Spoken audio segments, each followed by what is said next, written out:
eu sou a Natália e hoje eu vou te contar um pouco sobre a história da enfermeira Doroteia Oren. Já ouviu falar sobre ela? Doroteia foi uma mulher nascida e criada nos Estados Unidos da América. Ela nasceu em 1914 e até hoje é uma das figuras mais importantes para nós dentro do ramo da enfermagem. Doroteia que desenvolveu a teoria do déficit do autocuidado, uma teoria que até hoje se baseia dentro do ensino e na prática da enfermagem no mundo. Agora que você já está um pouquinho familiarizado com a história da Doroteia Oren, vamos aprender agora um pouco e focar dentro da teoria do déficit do autocuidado dela? Vou passar para o Adilson e ele vai começar a introdução no assunto. Fiquem atentos, porque depois vamos ter uma interação com outros colegas. Você já parou para pensar como é importante o autocuidado e cuidar de si mesmo? Esse cuidado que nós temos com o nosso bem-estar, nossa saúde, se chama autocuidado. Foi pensando nisso que a enfermeira Doroteia Oren, na década de 1970, criou a teoria do autocuidado, onde as pessoas cuidam da própria saúde. Segundo Oren, tudo aquilo que é autocuidado é quando a pessoa não tem capacidade de cuidar de si mesmo. É aí que entra a enfermagem. Os enfermeiros podem utilizar a teoria para avaliar as necessidades de autocuidado dos pacientes.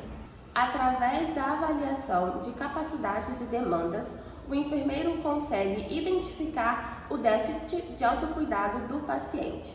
A teorista identifica 5 métodos de ajuda no déficit do autocuidado: agindo ou fazendo para o outro, guiando o outro, apoiando o outro fisicamente e psicologicamente, proporcionando um ambiente que promova o desenvolvimento pessoal ou se torna capaz de satisfazer as demandas futuras e atuais de ação. A enfermagem pode ajudar os pacientes a desenvolver habilidades e conhecimentos de autocuidado, de forma que eles possam manter a saúde e bem-estar ao longo da sua vida.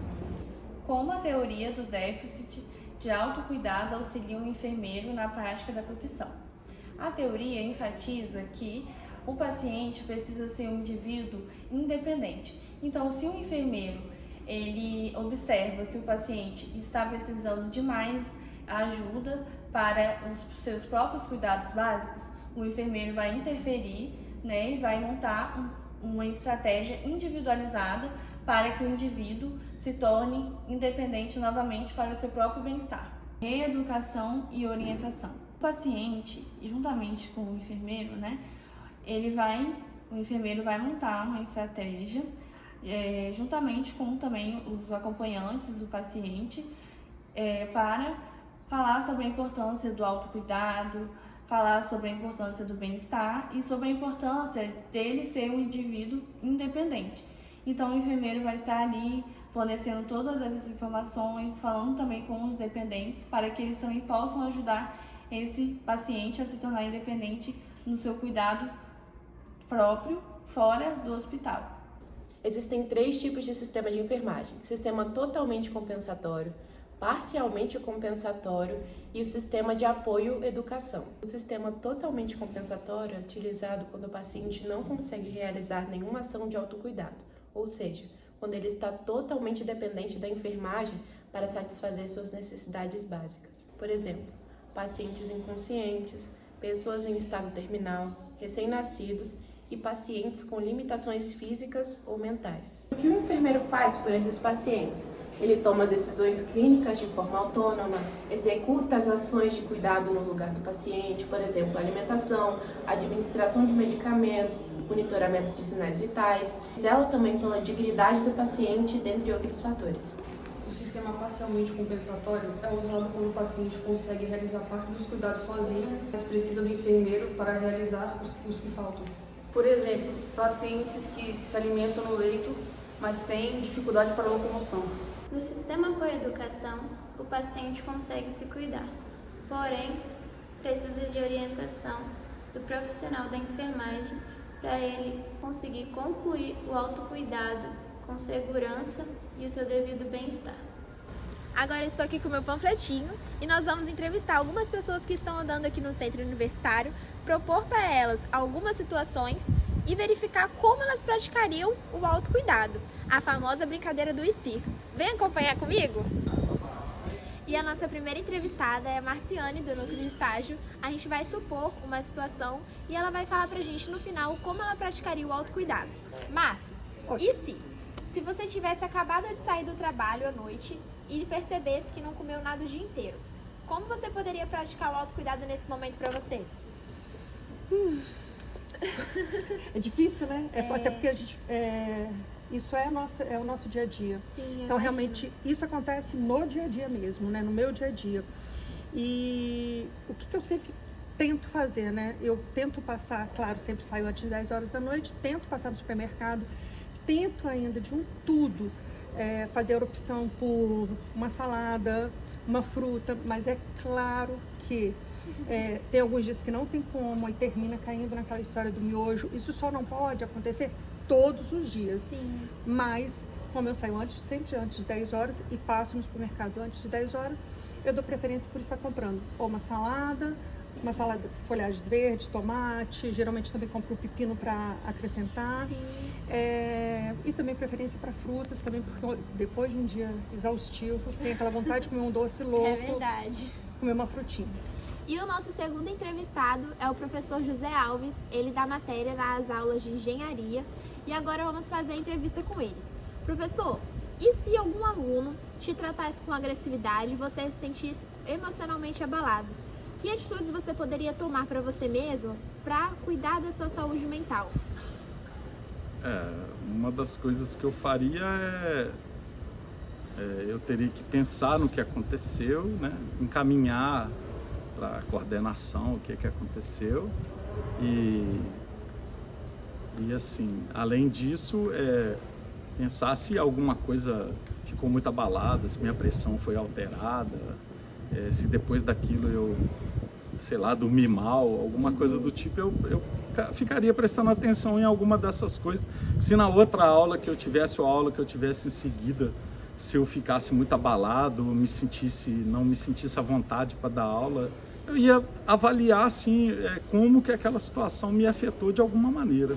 Ei pessoal, eu tô aqui com a professora Ruth e eu vou estar fazendo a pergunta para ela do e se você notasse que está constantemente irritada, com dores no corpo e dormindo mal? Que sinais seu corpo está te dando e como você pode reagir com autocuidado?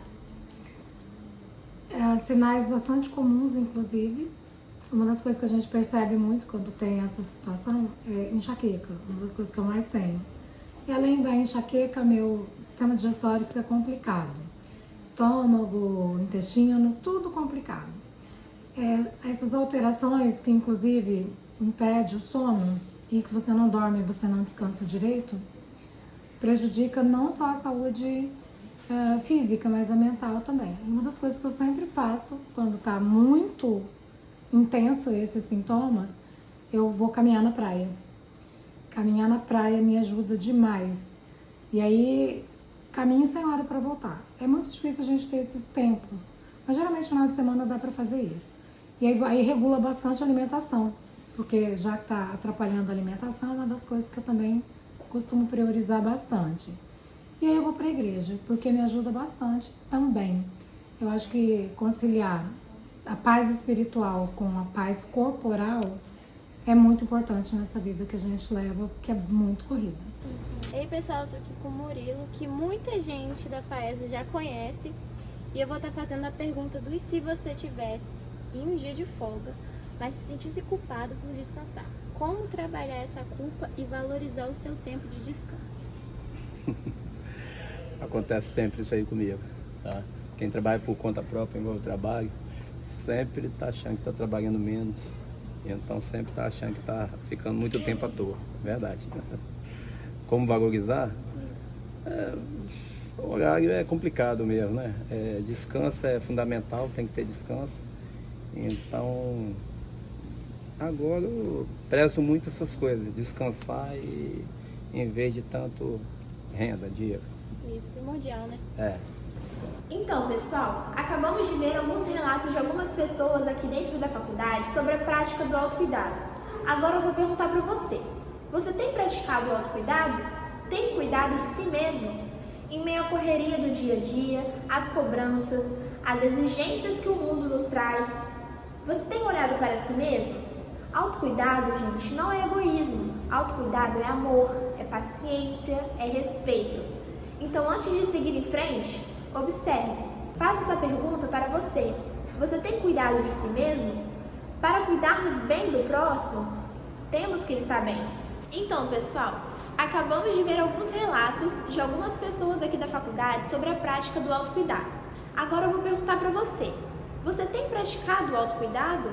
Em meio à correria do dia a dia, às cobranças, às exigências que o mundo nos dá, você tem olhado para si mesmo? Autocuidado não é egoísmo. Autocuidado é amor, é respeito, é paciência. Então, antes de seguir em frente, verifique se você está cuidando de si mesmo, porque cuidando da gente, nós conseguimos cuidar do próximo.